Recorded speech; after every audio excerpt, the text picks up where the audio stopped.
All right, let's talk about a band that's, well, it's kind of like a secret ingredient in rock history. A band that was less of a final destination and more of a critical launchpad. A sonic laboratory, really, that completely changed the future of music. You definitely know the legends who came out of it, but the story of the band itself, it's one of the most important stories in rock and roll.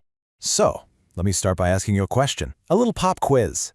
If you had to name one single band, just one, that was the starting point for not one, not two, but three of the absolute greatest guitar gods to ever walk the planet, who would you pick? That's right, it's the Yardbirds. This is the band that gave us Eric Clapton, Jeff Beck, and Jimmy Page. I mean, think about that. That concentration of talent in one group is it's insane. And their story is the key. It's the missing link that explains how rock and roll went from the American blues to, well, everything that came after. So why do I keep calling them a launchpad? Well, think of it this way. The Yardbirds were the essential bridge. On one side of the river, you have the gritty British blues revival of the early 1960s. And way over on the other side, you have psychedelic rock, hard rock, and the very beginnings of heavy metal. The Yardbirds were the ones who built that bridge. They were the crucible where the future of rock was literally being forged. And at the heart of their sound, before they ever had a hit, was something they called the rave-up. Now you gotta understand, this was not just a guitar solo. Oh no, it was a full-on musical meltdown. In the best possible way. The band would just hit the gas, getting faster and faster, louder and louder, until the entire song just exploded into this frantic, beautiful chaos. It was pure energy, and it was the centerpiece of their legendary live show. Okay, so let's break this down. Chapter 1. The band's story really unfolds in three distinct acts, and each one is defined by its lead guitarist. And the first guy? Well, he was a blues purist, through and through. So picture it, October 1963. A huge change happens. The band's original guitarist, Top Topham, decides to leave to go to art school. And his replacement? Just some 18-year-old virtuoso named Eric Clapton. And bam, just like that, his arrival cements the band's identity. They were now hardcore blues revivalists, completely devoted to that raw Chicago sound. But here's the thing about being a hardcore blues band. It doesn't always pay the bills.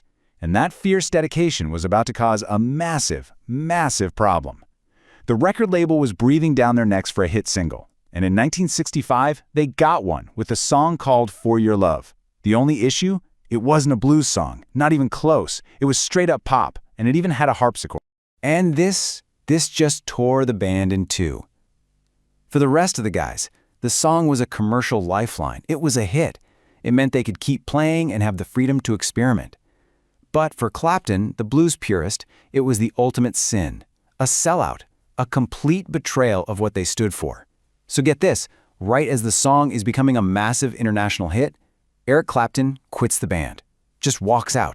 So Clapton's departure leaves this huge void. But you know what? It also kicks open a door for a totally radical new direction.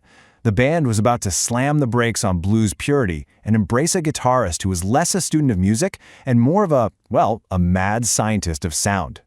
And here is where the story gets really wild. Their first choice to replace Clapton was actually a hotshot session player named Jimmy Page. But Page turned them down, partly because he was friends with Clapton. Instead, he recommended his buddy, Jeff Beck. And the minute Jeff Beck plugged in his guitar, all the rules just went right out the window.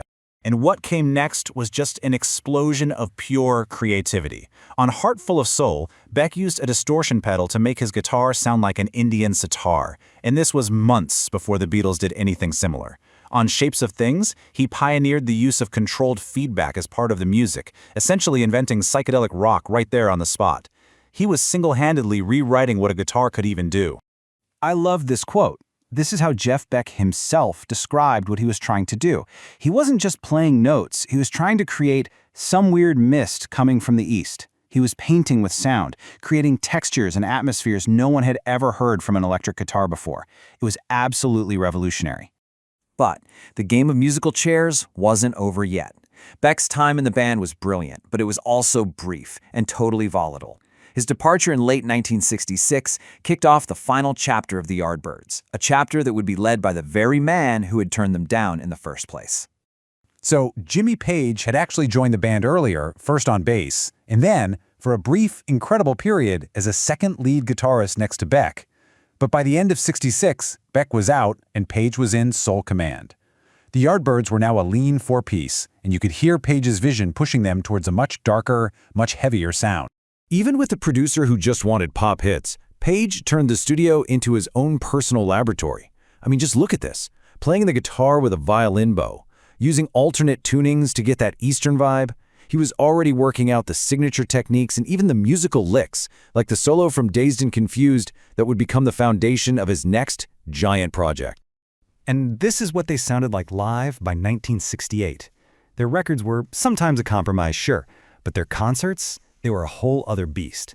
Music historians who've listened back to the bootlegs from that era describe it as the sound of heavy metal birthing itself on a stage. Just raw, powerful, and totally groundbreaking. By mid-1968, the band was finally falling apart. The singer and drummer wanted to go in a folkier direction, but Jimmy Page had a tour to fulfill and a very clear vision for an even heavier band. So the end of the Yardbirds, it wasn't really a death. It was a rapid and direct metamorphosis. And this timeline just shows how incredibly fast it all happened. In July, the Yardbirds break up. By September, just 2 months later, Page has already found Robert Plant, John Bonham, and John Paul Jones, and they're on tour as the new Yardbirds. But then, one of the original members issues a cease and desist, so they have to change the name. That October, Led Zeppelin was officially born. So, let's bring it all back to this number, 3. 3 iconic, legendary guitarists. All of them passed through this one band, and all of them were later inducted into the Rock and Roll Hall of Fame for what they did. It is an absolutely unmatched legacy. Because ultimately, the influence of the Yardbirds isn't about record sales. It's about impact. Their true legacy is in those million garages where countless young musicians wore out their records, trying to figure out how Jeff Beck got that feedback, or how Jimmy Page made his guitar sound like a symphony. They literally wrote the blueprint for generations to come. Which leaves us with one final, massive question. When you consider that this one single band launched Clapton, Beck, and Page, pioneered psychedelic rock, and then directly morphed into Led Zeppelin, you have to wonder, forget about best-selling or most famous, was this, pound for pound, the single most influential band of all time? It's a question worth thinking about.